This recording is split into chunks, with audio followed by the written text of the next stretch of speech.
शेख है, मेरा सवाल मकरूज के बारे में है कि अगर कोई शख्स 1 लाख रुपया कर्ज ले रहा है और किसी काम के लिए लिया, लेकिन वो काम शुरू नहीं किया और उसको अपने पास रखा, 1 साल हो गया, तो अब ऐसी हालत में उस पर कर्ज वो ज़कात दिया जाएगा या नहीं?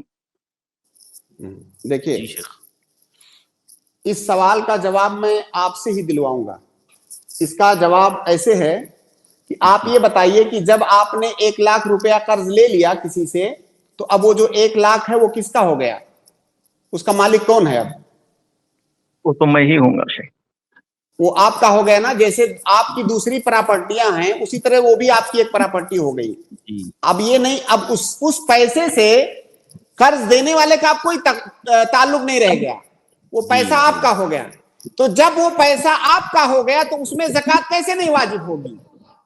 अब वो पैसा अगर इतने टाइम तक आप रखे हुए हैं कि उसका साल गुजर गया, तो वो आपकी प्रॉपर्टी है, खालिस आपकी प्रॉपर्टी है, और आपकी मिल्कियत में उस पर साल भी गुजर गया, तो उसमें ज़कात देना है आपको, जैसे दूसरी प्रॉपर्टी में देना है। तो फिर शेख जो मकरूज के बारे में है कि जो कर्जदार है वो ज़कात खाएगा, जो मसारिफ़े ज़कात हैं, तो फिर ये शख्स जो है ये कर्ज भी है, तो ऐसी हालत में क्या कहेंगे? जी भाई, वो कैसा कर्जदार है कि वो पैसा लाके घर में रखा हुआ है? अगर उसे अपने कर्ज की इतनी ही फिक्र है तो वो दे क्यों नहीं देता? जी, कैसा कर्जदार है वो? शेख अलबानी ने इस मसले में यही नुक्ता उठाया है कि अगर कोई आदमी कर्ज क्यों लेता है? जरूरतमंद होता है, तो जो जरूरतमंद होगा लाके रखे रहेगा?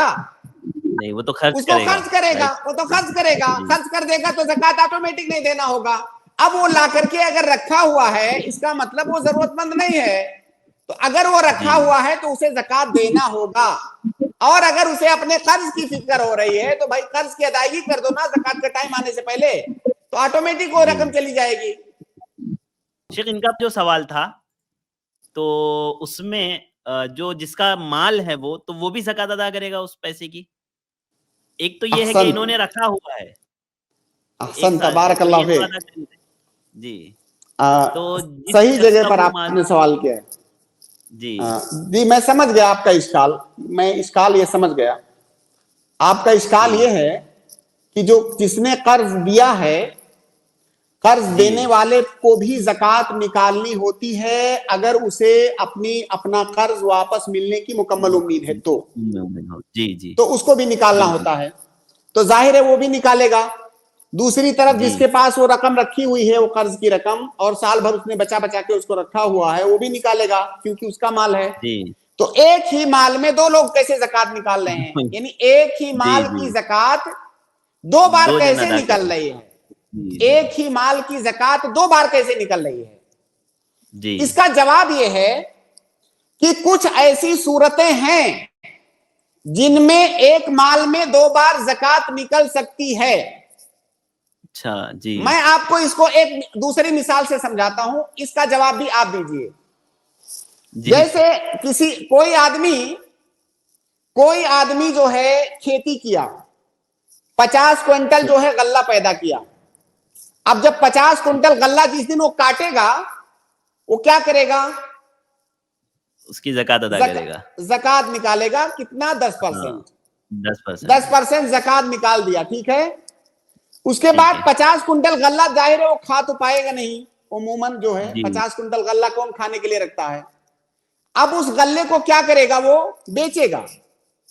पहले ज़कात निकाल दिया, अब बेचा। अब बेच करके उसने रकम बनाया। अब वो रकम जो है उसके पास आ गई। पहले वो चीज गल्ले की शक्ल में थी, अभी रकम की शक्ल में आ गई। अब वो जब पैसा हो गया उसका, अब पैसा भी वो रखा हुआ, माशाल्लाह उसको अल्लाह ताला ने बहुत दे रखा है, वो पैसा खर्च करने की नौबत नहीं आई, वो पैसा साल भर रखा रह गया। अब वो क्या करेगा? तो उस पैसे में ज़कात निकाल, बिल्कुल उस पैसे में भी ज़कात निकालेगा। तो एक माल की ज़कात 2 बार निकली कि नहीं? तो ऐसी बाज सूरतें हैं जिनमें एक माल में 2 बार ज़कात निकल सकती है, क्योंकि दोनों की हैसियतें अलग अलग हैं। एक ही हैसियत से एक माल में 2 ज़कात नहीं निकल सकती है। لیکن اس کی حیثیت بدلنے سے ایک ہی مال میں 2 بار زکوٰۃ نکل سکتی ہے. جیسے کہ میں نے ایک دوسری مثال بتایا، اس کی اور بھی کئی مثالیں ہو سکتی ہیں. تو جو قرض خواہ ہے، جس نے قرض دیا ہے، وہ اس حیثیت سے نکالے گا کہ اس کا وہ مال ہے، وہ کبھی بھی مل سکتا ہے اس کو. اور جو قرض لیا ہے وہ دوسری حیثیت سے کہ اس نے اب دوسرے سے لے لیا ہے اپنی ملکیت میں. تو دونوں کی حیثیتیں الگ الگ ہیں. جی جی جی، واضح ہے شیخ. جزاک اللہ خیر شیخ.